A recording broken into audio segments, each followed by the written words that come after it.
Uberlândia, a gente fala que é uma cidade fundamentalmente negra, né?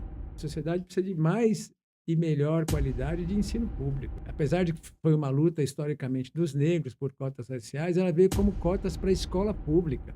Quem é racista? Ninguém levanta a mão. Quem conhece alguém que é racista? Todo mundo levanta a mão. Mais uma vez, estamos aqui no GilmarCast, hoje recebendo um grande amigo, uma pessoa realmente muito especial, um professor da Universidade Federal de Uberlândia, professor Guimes. Muito obrigado aí por ter aceitado participar conosco aqui, querido. Eu que agradeço pelo convite, Mar. Estamos juntos sempre com você. E aí, Guimes, como é que é essa história aí, né, do processo de trazer para a universidade esse debate tão importante que é a questão racial? Como é que surgiu esse processo, desde que você assumiu como professor? A universidade era assim, já tinha um departamento, já tinha algo que assegurava a presença da comunidade negra na universidade? Não, na verdade, assim, isso começa a partir da Lei 10.639, em 2003, do governo Lula, que obriga o ensino de história e cultura africana e brasileira, né, em todos os níveis de ensino. E em 2006, o governo lançou um edital, que era chamado Uniafro, para que os professores, as universidades, de forma geral, contribuíssem, né, para a formação de professores da rede pública, e também para a produção de materiais, né. E aí, em 2006, então, surge o Núcleo de Estudos Afro-Brasileiros da Universidade Federal de Uberlândia, do Ah, então qual a UFO aderiu rapidamente ou foi difícil? Teve que fazer alguma movimento mais intenso em Uberlândia ou Uberlândia estava aberto para esse processo? não, teve um movimento intenso, sim, principalmente internamente, né, porque a gente já sabia que existia a lei e aí precisava cumprir. Então, por força dessa chamada do governo às universidades, a universidade criou o núcleo, né, de estudos afro-brasileiros.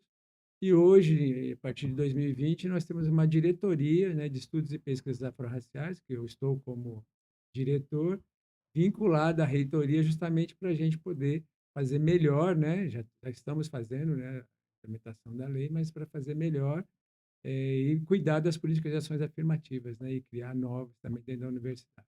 E como é que funciona? Ele funciona só em Uberlândia ou os campos também de Ituiutaba, Monte Carmelo e Patos, como é que funciona? Eles também estão integrados aqui ou têm seus Sim, departamentos? nós temos pessoas, né, representantes dos três campi, vinculados também a essa diretoria, né, através do Núcleo de Estudos Afro-Brasileiros. Então, é uma dinâmica, né, que envolve a universidade como um todo. E como é que tem sido aqui em Uberlândia esse processo, não é? Melhorou o relacionamento, por exemplo, com as redes, municipal, estadual e de Uberlândia ou só, dentro da universidade? Não, a gente tem uma interlocução com a rede, principalmente a municipal, né, estadual também, mas a gente ainda tem uns certos limitadores, né? Por exemplo, a gente está oferecendo um curso agora de formação inicial e continuada de história e cultura brasileira e indígena, né, e quilombola. E a gente encontra dificuldades na questão de que existe um formalismo, né, de que os professores, os sábados letivos, por exemplo, tem que cumprir na escola, qualquer formação só feita no CEMEP. E a gente é parceiro, né, a gente quer ser parceiro, né. Então acho que, por exemplo, uma coisa importante seria que esses professores pudessem fazer esses cursos, né, de Uhum. fim de semana, que é quando tem mais possibilidade, e serem liberados para isso, né, o que não acontece hoje, né. Mas a Não tem gente dificuldade tanto na rede estadual e com a municipal? nas duas, né, na verdade, né, porque o sábado letivo em geral é cumprido na escola, né. Alguns professores querem fazer a formação, tem que estar na escola e não pode se afastar. Então a gente acha que pode e deve melhorar essa relação, né, porque a educação é do conjunto, né, Não é um federação, município, estado, né, não é de uhum. um único lugar. Tá. E como é que tem sido o ingresso de alunos na universidade por cota? Como é que, e esses alunos cotistas, eles também fazem parte do CAD único ou já tem outro nível? Dá para fazer uma seleção mais ou menos? Sim, na verdade a gente baseado na lei, né, que agora é de até um salário mínimo, né, o CAD único é um indicador forte. E a gente está, assim, no momento, dizendo que a lei de cotas, né, uma das leis mais importantes no país, tanto para ingresso na universidade e na pós-graduação, quanto nos concursos públicos. Então, a gente melhorou bastante, né, o ingresso de alunos negros, Na negras, UFO dá para perceber essa mudança? percebe-se, não só na UFO, né, em nível nacional. Essa lei é muito importante, né, e esperamos que ela seja mantida para que a gente possa promover, de fato, a igualdade e depois a equidade. O problema que a gente vê hoje, né, um pouco maior, agora já tem também a questão da permanência, né, porque antes você tinha só o ingresso e não se preocupava com a Pois permanência. é, esse é um. Aí o governo federal expandiu, né, o PENAES, né, no sentido de alcançar também a permanência dos estudantes, cotistas, então isso está melhorando, né, a permanência dos estudantes.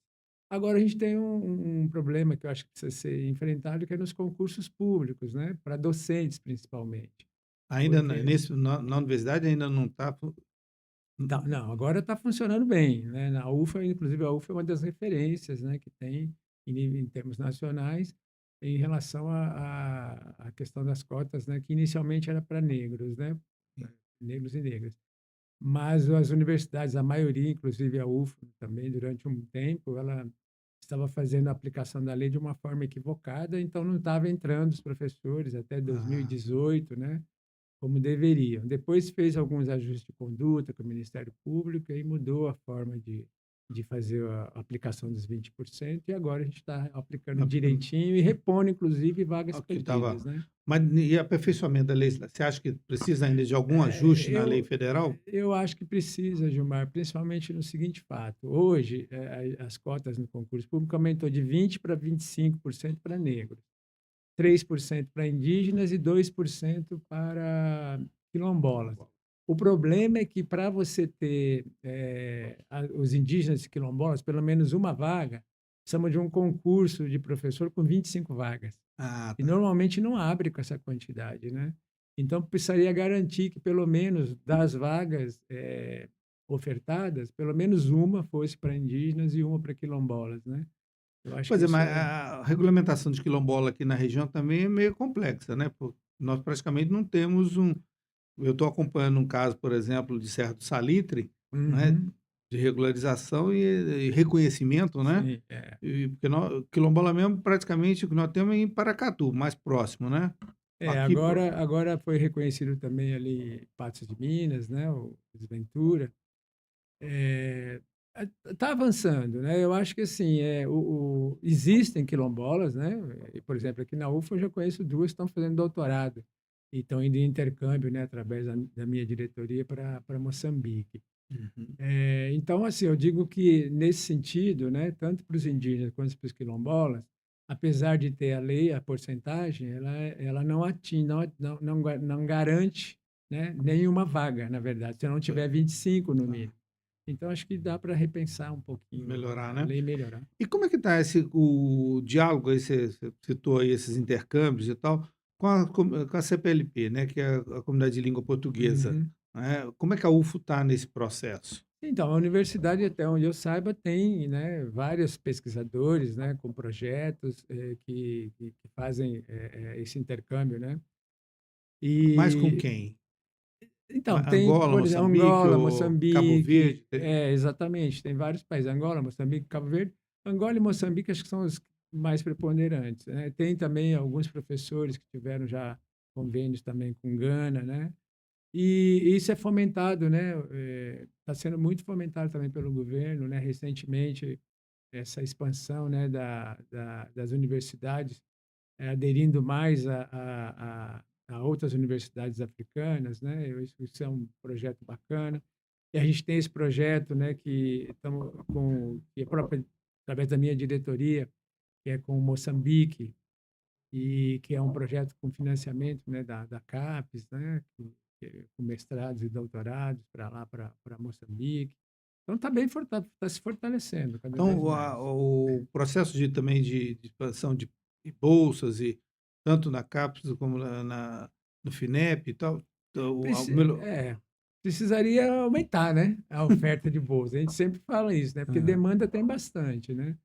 mas está sendo, assim, bem amparado, né, os programas. Recentemente também, porque na minha diretoria, além dos estudos, além das questões, afro-raciais, a gente também aborda as questões indígenas, quilombolas e também LGBT+, né.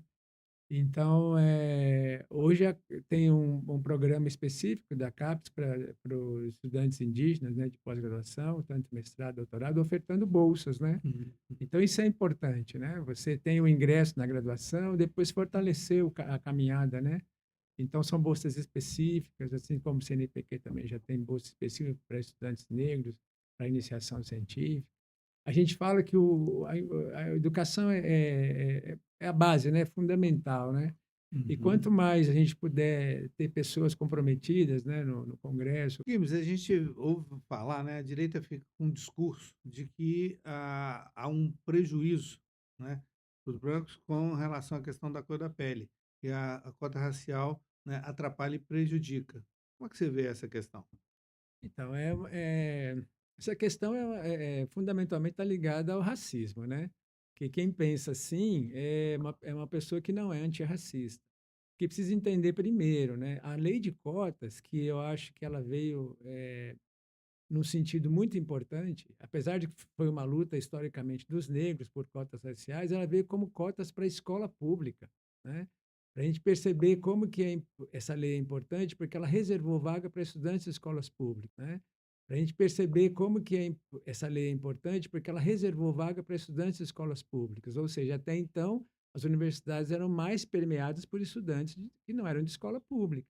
E aí sim nós temos vários tipos de subcotas, né? Subcota racial, que é negros indígenas, né?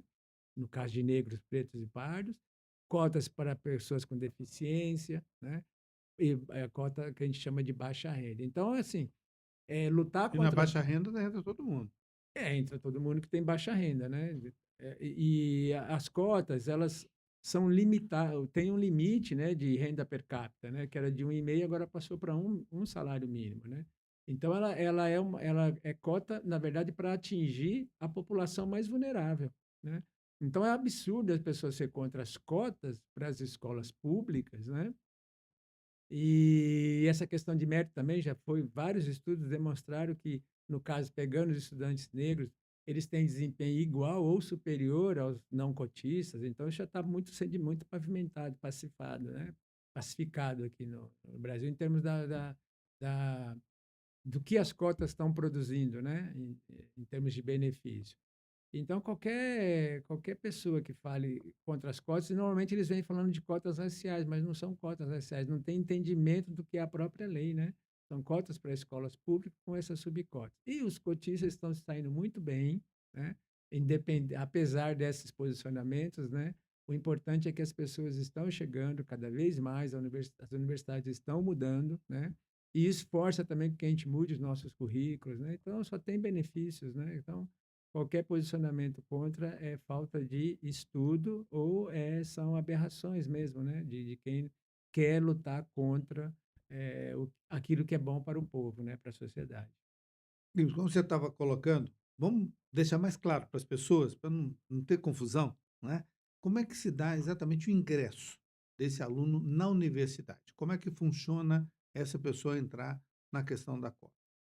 É, tem universidades que aderiram integralmente ao SISU, né? E tem outras que não, tem SISU e tem os seus vestibulares, como é o caso da UF. Então, nos dois certames, tanto o SISU quanto o vestibular, a pessoa, quando se inscreve, ela se inscreve por uma modalidade de cotas, se ela for estudante de escola pública. Então, ela escolhe uma Ah, então modalidade de só cota, entra quem é de escola. só estudante de escola pública. E aí ela vai optar por uma modalidade que ela se identifique. Então, por exemplo, vou falar especificamente aqui da cota para negros, né? Então, ele vai se autodeclarar, faz uma autodeclaração quando se inscreve como preto ou pardo, né, que está dentro da raça negra, E em tem alguém que conjunto. acompanha isso? Aí, posteriormente, ele vai fazendo as etapas. Quando ele terminar as etapas, ele vai passar por uma comissão que a gente chama de comissão de heteroidentificação. Isso é exclusivamente no caso dos negros, pretos e pardos. No caso das pessoas com deficiência, elas vão apresentar documentos que vai ter uma comissão que vai avaliar, né, se a pessoa realmente possui algum tipo de deficiência. No caso de indígenas e quilombolas, a comunidade vai dar uma declaração de que ele faz parte daquela comunidade, né? Com 3 autoridades assinando, né? E fazer um memorial da história dele, né? Porque no caso dos indígenas, antes a gente tinha o RANI, né? Que é o Certidão de Nascimento Indígena. Agora não, o FUNAI não emite mais, então aí trocou-se por essa declaração da comunidade, né? No caso dos negros, pretos e pardos, a gente faz a heteroidentificação, tem uma banca, né, que avalia no primeiro momento, e depois, se a pessoa não passar, tem um recurso, que é a banca recursal, e avalia no segundo momento. E aí, no caso dos pretos e pardos, é a característica fenotípicas, né, da pessoa, né, não é a ancestralidade, né? Isso já está passivado também no próprio STF, né, Supremo Tribunal Federal, essa coisa já está bem sedimentada. A heteroidentificação passou a existir, né, a exigência de bancas, porque desde quando começou a lei 2012, né, era só autodeclaração, e nós fomos percebendo, né, por denúncias, que muita gente se autodeclarava como preto ou pardo e, na verdade, não era, né? Então, a gente precisava garantir que essas cotas, no caso específico, e nas subcotas raciais, chegassem a quem tem direito, né? Porque a luta histórica é quando chega um benefício, que é entrar numa universidade, né? Obviamente que muita gente da sociedade também atua contra. E teve várias fraudes, né? Pessoas foram desligadas, né, dos cursos, né? Não só pela universidade, depois recorrem e os tribunais todos referendando as decisões da universidade. Isso está bem sedimentado, né? A gente existe ainda agora muito menos, né? Um aqui ou acolá que quer tentar fraudar o sistema, mas isso já está bem pacificado. Então, assim, as cotas vieram para ficar, né? E eu reforço, né, que é necessário que a gente tenha cotas para as escolas públicas e que nós não estamos perdendo qualidade, porque os estudantes de escola pública, com suas várias eh, eh, identidades, né, étnicas, culturais, estejam entrando na universidade. Só está melhorando, né, a forma da universidade de fazer a sua formação, né, com mais diversidade. Isso, por exemplo, quando a gente pega já muitos estudos com empresas, quanto mais diversidade tem na empresa, né, diversidade étnica e racial, Melhor pro... melhor o desempenho da empresa. Então, a gente está só no caminho certo. Maravilha. Então, também, tá vendo? Gosto da polêmica. Sugerei, velho. Eu acho que você podia fazer a pergunta do jeito que eu falei. Um jovem branco e pobre, ele tem mais ou menos chance, mais ou menos oportunidade Do que um do que negro um negro de classe média. Porque Não, o mas o jovem classe negro. média não. Porque Ele não entra na cota. Mas aí é que tá. O que é a polêmica das coisas? Por que eles polemizam tanto? Porque eles acham que basta ser ser negro, negro. colocou lá que você é negro, você vai passar na cota. você Não, já porque tem você direito. tem que fazer, a gente tem que fazer uma prova. Aí é que tá. Todo mundo Vai faz a dividir prova. as cotas. Quando você coloca o jovem branco e Não, por pobre, exemplo, mas o jovem negro, se ele for de escola pública, ele entra, mas agora se ele for da particular, ele está fora. essa Ele vai ter que entrar pelo sistema normal, é pela ampla concorrência. você está entendendo o que é o É, negócio? Porque às vezes o jovem negro de classe média vai tentar entrar com a cota e não é esse o critério. É isso que é importante a gente falar. Fazer pergunta de outra forma. Fazer a Mas, assim, pergunta de outra as forma. pessoas falam muito que essa cota tira a oportunidade dos alunos porque o aluno negro tem vantagem em ser negro. O que você acha? E aí ele vai responder que isso não tem nada a ver, porque o aluno não é só porque ele é negro que ele entra. Se ele for negro da universidade pública, ele não entra.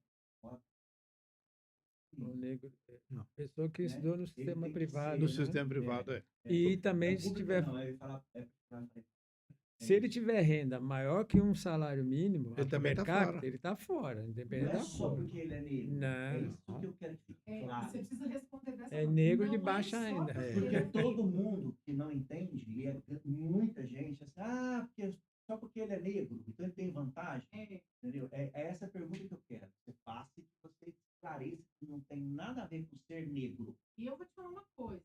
O trabalho com edital, Penábia, o que eu mais ouvi. Ah, mas eu não aprovei porque agora tem as cotas.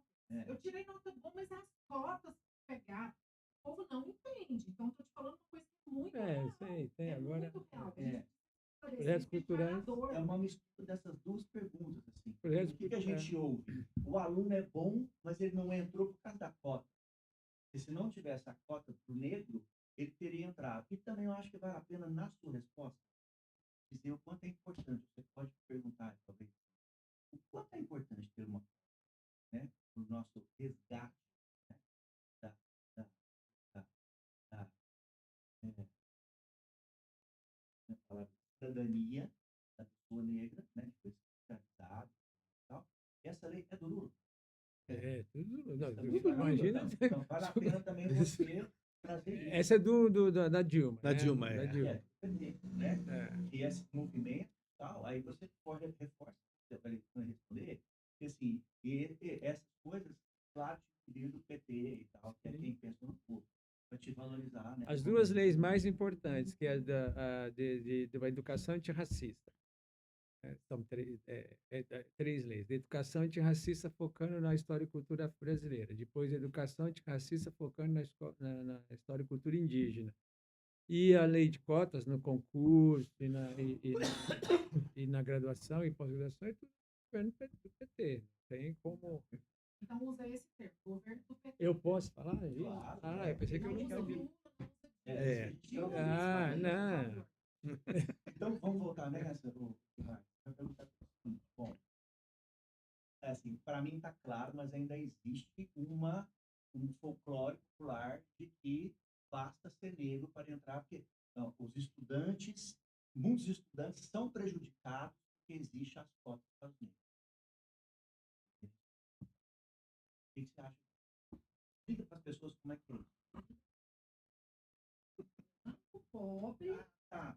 Aí fala, por exemplo, um banco pobre. Aí, Você dá um exemplo. Tanto pobre.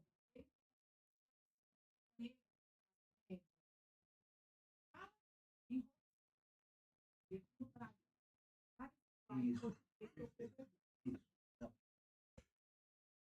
ó, Ó, Gims, folclore no Brasil também é muito grande nessa questão, né, das cotas. Como é que é? Realmente, um jovem pobre, né, branco, fica prejudicado em relação a uma pessoa só porque ela é negra? Ele tem privilégio em relação a essa pessoa? Explica melhor isso, porque a gente, né, vê muitas histórias e muito folclore, né, a direita inclusive espalha muito isso. Isso é verdade? isso não é verdade, né?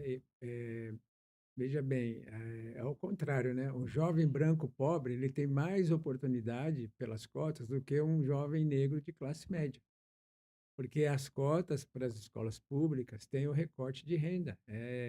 Hoje é até um salário mínimo per capita. Então, quem é se tivesse algum privilegiado, e tem que ter, que a gente chama de discriminação positiva, nessa comparação, é o jovem branco pobre, né? Porque ele vai ter acesso, né, a uma vaga, e o jovem negro de classe média também vai ter acesso à universidade, mas por um outro caminho, que a gente chama de ampla concorrência, e não pelas cotas, né? A cota é justamente para promover, dar oportunidade para que esse jovem branco pobre possa acessar a universidade. Assim como o jovem negro de classe média tem também o seu direito de entrar, mas por um outro mecanismo, que não de cotas. Tudo bem, isso aí facilita, né, para as pessoas entenderem e acabar com essas coisas. E as políticas de cota, né, todas desenvolvidas pelo PT, foi exatamente para isso, para beneficiar principalmente aquelas pessoas de baixa renda, para que elas tivessem essa possibilidade de melhorar. Com certeza, a gente tem que firmar isso aqui, porque assim, o Brasil, ele começa a ter, por exemplo, quando a gente da educação, a educação no Brasil, de fato, começa a ser uma educação antirracista, ou seja, não eugênica, que a eugenia, a educação eugênica, estava na Constituição de 1934. Então, só no governo do PT, né, em 2003, é que a gente consegue ter uma lei para que a educação comece a se transformar nesse país, né? E também a lei de cotas, né? Todas essas leis afirmativas, políticas discriminatórias positivas, né? Elas são necessárias para a gente criar uma cidadania no Brasil. E tudo isso feito nos governos do PT. Tem que firmar esse ponto, é muito importante. Pronto? Eu tenho Ou visto- tem mais? Ela tá lá com o dedinho lá. eu tenho visto muito nas redes sociais aí, assim, eu entendo um pouco, né, com a minha ignorância, mas assim, eu tenho visto muito as pessoas comentarem sobre antirracismo. Não basta ser Não antirracista. basta ser racista. É. Não racista. Tem que ser antirracista. Isso. Porque eu reforço. Porque isso está meio na raiva, assim, sabe? É porque o que acontece? Por exemplo, a pessoa fala, eu não sou racista, mas ela não tem nenhuma atitude antirracista. Ela não defende cotas, por exemplo, né? Entende? Então, assim, você fala, não sou, mas você não atua de forma a favor. Essa é a diferença. Porque não ser, igual a gente costuma fazer uma brincadeira que é assim, você entra numa sala de aula e pergunta, quem é racista aqui? Todo mundo fala que não é. Quem conhece um racista? Aí todo mundo levanta a mão. E se todo mundo conhece alguém que é racista, tem algum problema, né? Você está no universo de 40 pessoas, 50 pessoas, ninguém é, mas todo mundo conhece um. Quer dizer que começa a dificultar, só aqueles 60 não são, né? Então, E nós estamos esse no... corte era muito bom. Eu Só, vou deixar esse trem gravando. só pra... mas tudo bem. Pode Não, ser. mas deixa, É. fica muito orgânico. Você tá A gente faz gravando, tipo tá? bastidores Tá gravando tudo? aqui. Tá tudo gravado. Ah, que maravilha! A gente faz bastidores isso aqui. Tá tudo gravado, mas assim, mas vamos colocar isso na conversa. Porque aí eu quero que você fale assim, bom, resumindo, o no fim das contas, se trata de racismo. Né? As pessoas que não defendem cota, não defendem cota, significa que elas estão falando de racismo. Mas está em voga uma coisa aí, está rolando muito das pessoas falando que assim, não basta não ser racista, tem que ser Antirracista. antirracista. Fala um pouco sobre isso, e deixa só que acabou de falar agora. E dá esse exemplo da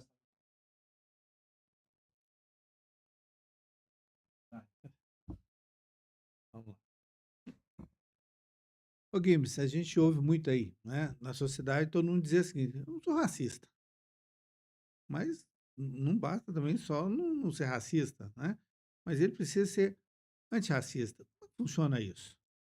que a gente costuma até brincar, né? Que quando está num grupo de pessoas, numa sala de aula, por exemplo, 60 alunos, se você chega e pergunta para eles, né? Quem é racista? Ninguém levanta a mão. Quem conhece alguém que é racista? Todo mundo levanta a mão. Ou seja, há uma contradição nisso, né? Você conhece uma pessoa que é racista, você não é, nós estamos dentro de uma mesma sociedade, então se você não é, não basta só não ser, né? Se você tem um amigo que é racista, você tem que atuar para que ele seja antirracista. Esse é o antirracismo, né? Você ser antirracista é atuar para aquele amigo que você conhece, todo mundo levantou a mão, que conhece um racista, para que ele deixe de ser racista. Todo o problema nosso no Brasil é porque o Brasil foi construído, né? Em cima da escravidão. E aí a essas pessoas escravizadas foram delegados um não lugar na sociedade, né? Ou lugar, vamos dizer, periférico da sociedade.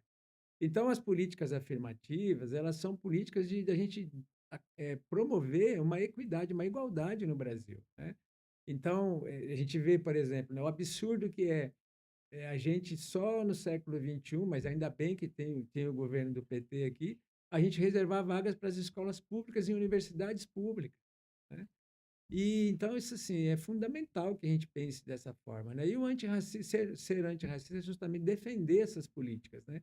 Quem ataca essas políticas são pessoas racistas, sem dúvida. E nós não temos poucas, né? Principalmente aí nos espaços de poder, né? Então, essa é uma Esse frase é um trabalho que a gente precisa fazer permanentemente. permanentemente, permanentemente. Hoje em dia, por exemplo, no Congresso, me parece que tem um deputado que propôs uma lei para não descriminalizar o racismo. Racismo. Mas isso aí a gente sabe que é só joga essas coisas para uma Pra parte da fazer- sociedade em época de eleição, porque sabe que é inconstitucional, né? Mas faz. Então, isso a gente tem que alertar sempre. Essas pessoas agem de forma racista. E como é que tem sido lá também a relação com a Graça do Axé, que é também uma coisa da Fundação Palmares, junto com a universidade, né? Sim. O Graça do Axé, eu acredito que ele está vivendo momentos muito importantes, né, de crescimento. de consolidação. Aqui a gente tem que agradecer, né, obviamente, a você, não dá para falar do gasto da Axé sem falar de você. Assim, está bem fortalecido, a gente tem projetos específicos, inclusive da Pró-Reitoria de Extensão, que chama-se Ocupa a Graça do Axé, né, de Legal. ocupação. Então, tanto membros da comunidade, né, externa, como da comunidade interna, fazem projetos e desenvolvem projetos lá Que no tipo de Graça. atividades estão sendo feitas lá? São diversas, né? São oficinas, tem oficina de teatro, capoeira, literatura, cinema, tem várias coisas. Música, E que né? trabalham a temática também Sim, da, da história da comunidade negra em Uberlândia. sim, também, exato. Envolve todo esse cabedal, né? Que envolve a cultura negra aqui em Uberlândia, né? E Uberlândia tem uma força da presença negra muito forte, né? Em Com, várias áreas, né? com certeza. Uberlândia, a gente fala que é, é uma cidade fundamentalmente negra, né? E com todas as suas matrizes aí, né? O congado, né? Que é mais, né? Uma das mais fortes, a capoeira, o samba. Tudo precisando, O provavelmente, de pagode, né? Uberlândia fortalecimento. também tem Sim, com certeza. Referência, né? O pagode é referência nacional, né? Daqui, né? e da comunidade, né? Sim, com certeza. A gente tem aqui vários grupos, né? Importantes aqui. Eu acho que a comunidade negra está conseguindo, né, conquistar seus espaços, né? Claro, precisa de mais fortalecimento, né, em termos de projetos, né? De fomento, né? O que você colocaria, por exemplo, poderia potencializar mais esse processo dessa cultura, né? E para a nossa juventude, não só negra, mas da nossa juventude em Uberlândia, como é que essa parceria com a universidade poderia desenvolver, por exemplo? A universidade, eu acredito que ela já está aberta, né, e está fazendo, né, dentro dos seus limites, essas parcerias. O problema é que a gente vê que, falando aqui um pouquinho do nosso congresso, né, a dificuldade é que hoje as universidades estão sendo também dependentes de emendas, né, e as emendas nem sempre vêm, como no caso, né, na sua época, era uma emenda que era participativa, né, então a comunidade participava junto com a universidade para decidir, né, essa questão do emprego dessas emendas, né, então era muito bacana. Hoje as coisas vêm mais direcionadas, né, para grupos aqui, ali, então dificulta, mas assim, eu acho que é um papel importante, né, que o congresso tem, porque hoje está com boa parte do nosso orçamento, né, e a gente também é Essa questão do dependente. orçamento secreto, isso é um negócio muito complexo que a gente tem que enfrentar, né? Sim. E ao mesmo tempo, você colocou aí algo que eu fico pensando, nós precisamos voltar a fazer com que os departamentos, né, as diretorias de extensão da universidade, de cultura, né, eu me Sim. lembro, né, Uhum. o Laurez ele tinha, né, na Discute um olhar também para a Uhum. sociedade. Como você falou, né, o recurso tem que vir para que a universidade, as Sim. suas diretorias possam desenvolver, né, parcerias com a sociedade, né? Sim, com certeza, né, eu acho que isso é o fundamental, né, de quando você orienta, né, e destina uma emenda, né, que eu acho que o papel do parlamentar é destinar, né, e fazer com que ela seja fomentada com discussões com a comunidade, né, e não determinar, né, o que a gente deveria fazer, né, acho que isso infelizmente é isso, né, a gente está dependente, as universidades dependem, né, muito das emendas, né, para sobreviver, né, já que o orçamento, boa parte está no Congresso. Esse é um debate que eu pessoalmente estou tentando levantar de novo, porque eu sou de uma época que não tinha emenda impositiva, né? Pois é, A gente tinha que construir projetos, tinha que dizer por quê, né? exatamente. Aonde, né, que ia ser colocado, e depois fazia parte da estrutura que a universidade tinha, não tinha interferência dentro, Sim, né, do exato. programa da universidade. A universidade é que, como você pode dirigir um departamento lá, né, da diversidade, da questão da inclusão, né? Não posso chegar e dentro da diretoria querer impor que você faça uma pesquisa, né? Uhum. Já tem um estudo ali, né? Você Claro, conhece melhor do que a gente, alguém chega, né, com certeza. tentando pensar alguma coisa dentro da universidade, né? Uhum, com certeza.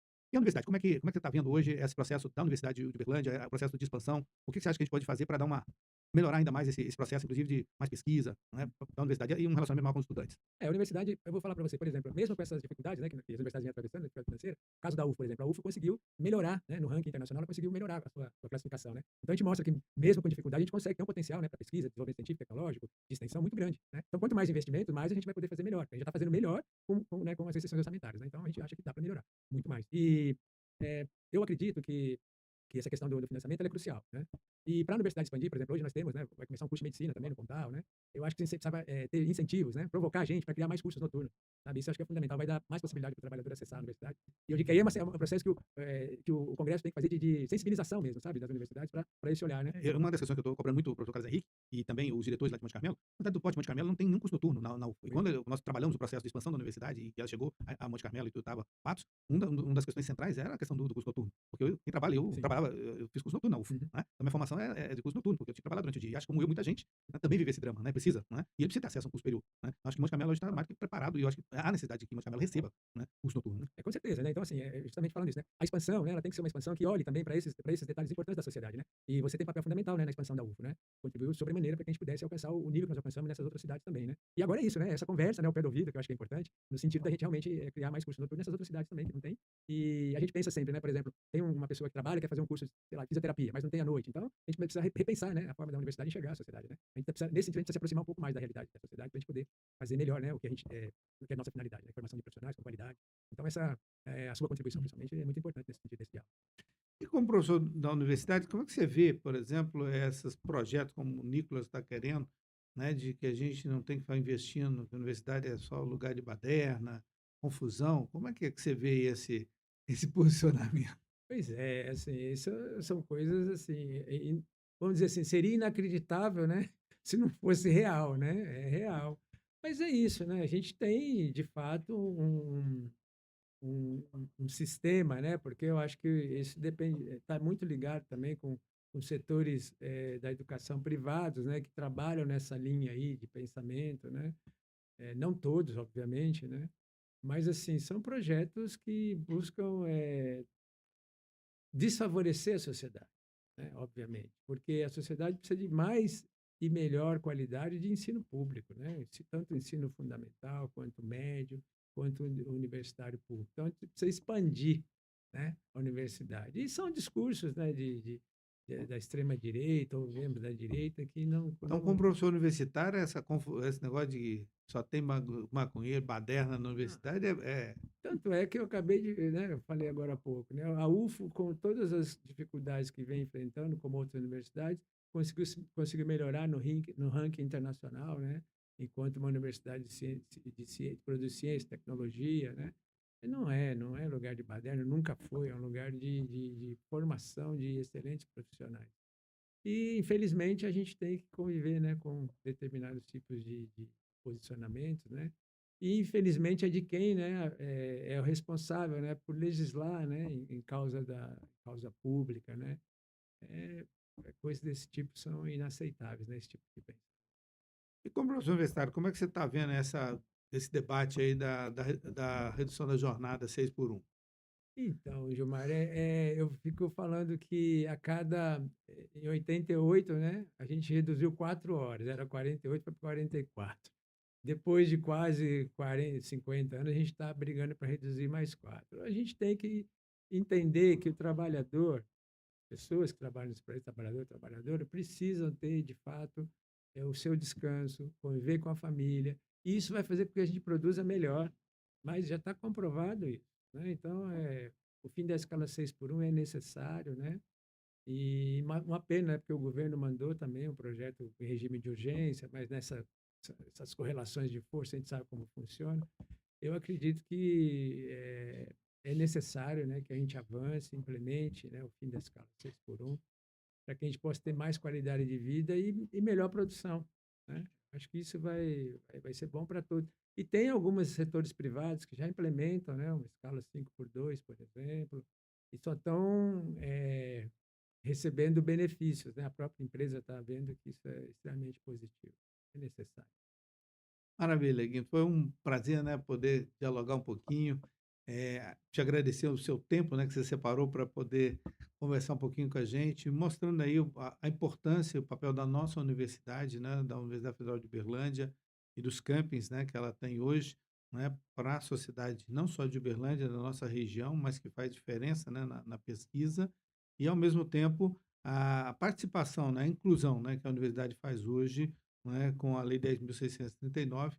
Eu acho que foi um avanço, né, para a nossa sociedade e para a inclusão, né, não só de negros e negras e indígenas, quilombolas, mas também acho que uma mudança, né, de mentalidade para a gente combater o racismo que realmente ainda é persistente no Brasil.